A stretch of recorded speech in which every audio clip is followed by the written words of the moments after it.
কিছু ভুলের জন্য ফ্রিজে রাখা মাছ মাংস নষ্ট হয়ে যেতে পারে। চলুন জেনে নেওয়া যাক এর কারণগুলো কী কী।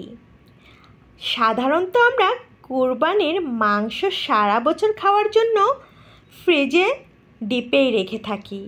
তবুও মাঝে মধ্যে দেখা যায় ডিপে রাখা মাছ মাংসতে সবুজ রং চলে আসে।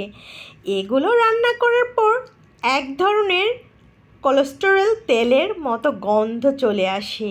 এর কারণ কি জানেন? সঠিকভাবে মাছ বা মাংস ফ্রিজিং না করা।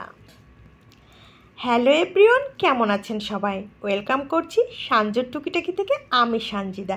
আসসালামু আলাইকুম। মাছ অথবা মাংস সারা বছর ফ্রিজে সংরক্ষণ করার নিয়ম হচ্ছে ডিপে মাছ বা মাংস লোড দেওয়ার মিনিমাম 12 ঘন্টা আগে ফ্রিজটি গন্ধমুক্তভাবে পরিষ্কার করতে হবে ও ভালোভাবে কাপড় দিয়ে পানি শূন্য করতে হবে। ডিপে মাছ মাংস রাখার মিনিমাম 12 ঘন্টা আগে পরিষ্কার ফ্রিজটি চালু করে 2 লিটার পানির বোতল বরফ করে রাখতে হবে। ডিপে 12 ঘন্টা ফ্রিজ চলার পর মাছ মাংস ফ্রিজে ঢোকাতে হবে।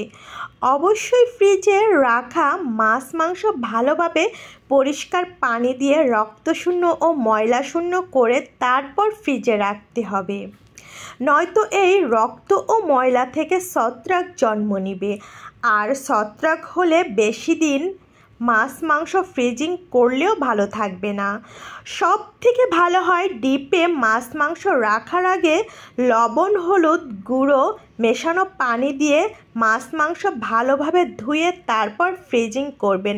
এতে মাছ মাংস এর স্বাদ সারা বছর অটুট থাকবে ও ছত্রাক হওয়ার আশঙ্কাই থাকবে না। ডিপে অবশ্যই গাদাগাদি করে চেপে মাছ মাংস রাখা যাবে না। ফ্রিজ লোড করার ক্ষেত্রে অবশ্যই ফ্রিজের চারদিকে ও উপর সাইডে মিনিমাম 2 ইঞ্চি করে ফাঁকা রাখতে হবে, নয়তো ঠান্ডা বাতাস আসবে না। ঠান্ডা বাতাস না আসলে বরফ ঠিকঠাক হবে না, তখন ফ্রিজ গোশ মাছ সব নষ্ট হওয়ার আশঙ্কা থাকে। এক কথায় ফ্রিজে অপরিষ্কার রক্ত ময়লা যুক্ত মাছ গোশ রাখা যাবে না ও ডিপে চর্বি রেখে খাওয়া হতে বিরত থাকুন। চর্বি হচ্ছে বরফের শত্রু, যে কারণে ফ্রিজে চর্বি রাখলে সব কিছুতেই দুর্গন্ধ সৃষ্টি করবে ও নষ্ট করে ফেলবে সব কিছু। মনে রাখবেন, ফ্রিজে যতটা জিনিস রাখবেন পরিষ্কার করে লবণ হলুদ দিয়ে ভালোভাবে প্যাক করে রাখবেন। অবশ্যই এয়ার ব্লক প্যাকিং করার চেষ্টা করবেন, এতে সারা বছর জিনিস ভালো থাকবে। ভিডিওটা দেখার জন্য অনেক অনেক ধন্যবাদ।